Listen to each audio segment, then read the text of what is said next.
Oggi andiamo a vedere come realizzare una semplicissima farma automatica di canne da zucchero, carta e zucchero. Regia, manda i materiali necessari.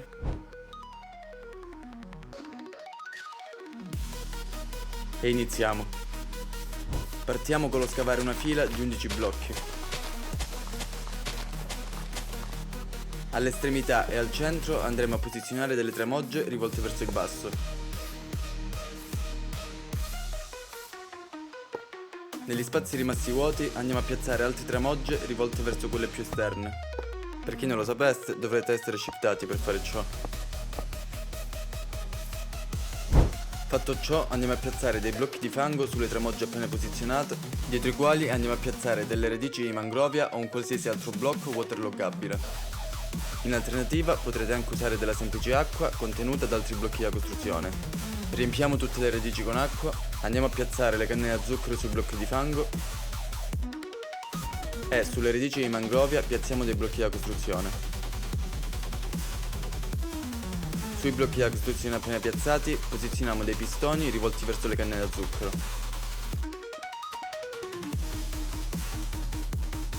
Sopra i pistoni andiamo a posizionare degli osservatori rivolti verso le canne da zucchero in questo modo. Espandiamo di un blocco la base sulla quale sono posizionati i pistoni e mettiamo altri blocchi da costruzione dietro gli osservatori.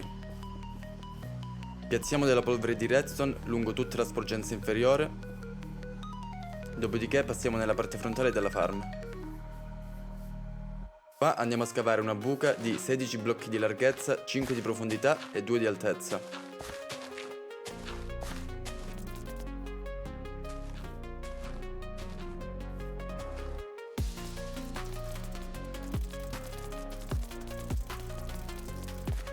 Una volta finito, la farm risulterà così.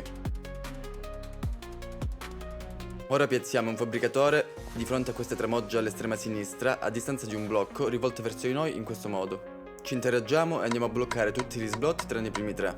Dopodiché, nella direzione in cui è rivolto il fabbricatore, andiamo a piazzare una doppia chest. Ora, facendo attenzione alle direzioni, piazziamo un comparatore davanti alle chest, uno davanti il crafter e uno rivolto verso l'ultimo comparatore piazzato, in questo modo. Ora posizioniamo una torcia di redstone qui e la colleghiamo al comparatore con della polvere di redstone. Mettiamo altra polvere di redstone qui e qui, un ripetitore a fianco al comparatore in questa direzione e proseguiamo con altre 2 polveri di redstone. Ciò permetterà di interrompere la produzione quando le ceste saranno piene. Procediamo col posizionare un crafter di fronte a questo comparatore, lo apriamo e posizioniamo 3 canne da zucchero in questo modo, bloccando tutti gli altri slot.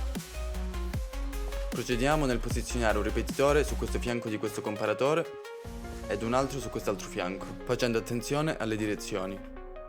Procediamo nel mettere della polvere di redstone davanti a questo comparatore e tutto intorno al crafter, in questo modo. A questo punto la farm risulterà così. Non ci resta che collegare le tramogge al crafter in questo modo.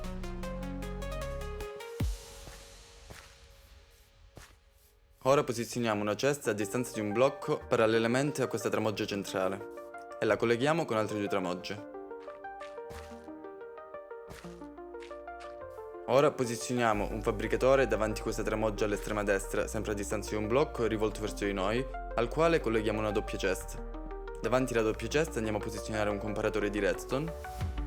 Ora posizioniamo una torcia di redstone in questa posizione e la colleghiamo al comparatore con l'ausilio di polvere di redstone. Piazziamo altre polvere di redstone in questi 2 punti, un ripetitore a fianco al comparatore in questa direzione e proseguiamo con altre 2 polvere di redstone a seguire, in questo modo.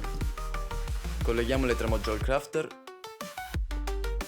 dopodiché andiamo a posizionare 2 osservatori che si guardano a vicenda a fianco al crafter in modo tale da poter ridare un clock. Fatto ciò, la farm risulterà così.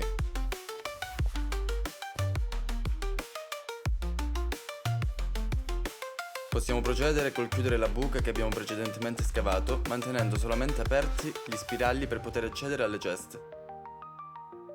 In questo modo.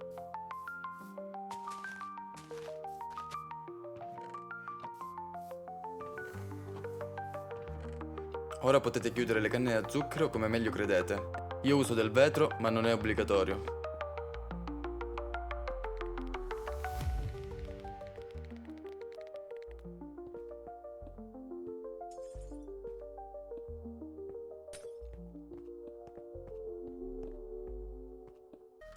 La farm è ora ultimata e non vi resterà che attendere affinché inizi a produrre.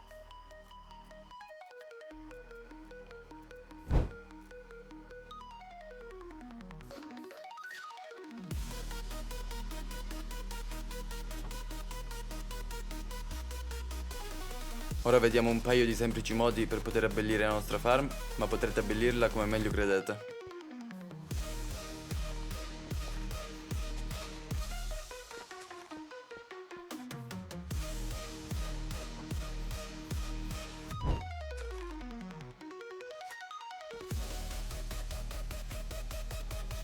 Nel caso in cui vogliate espandere le ceste di stoccaggio, procedete in questa maniera.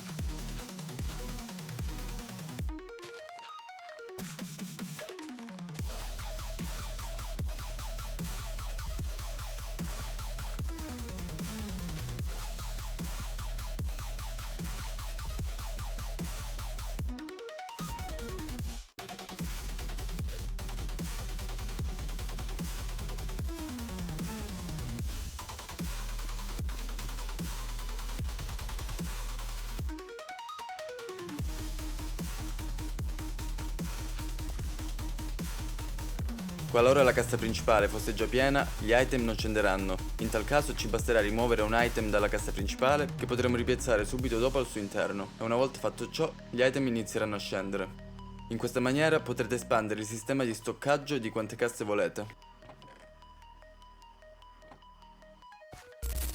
Questa era la mia personalissima farm, che inoltre può essere espansa senza limite aggiungendo ulteriori canne a zucchero per una produzione più massiccia. Vi ricordo di iscrivervi, lasciare un like e commentare per ulteriori video. Alla prossima!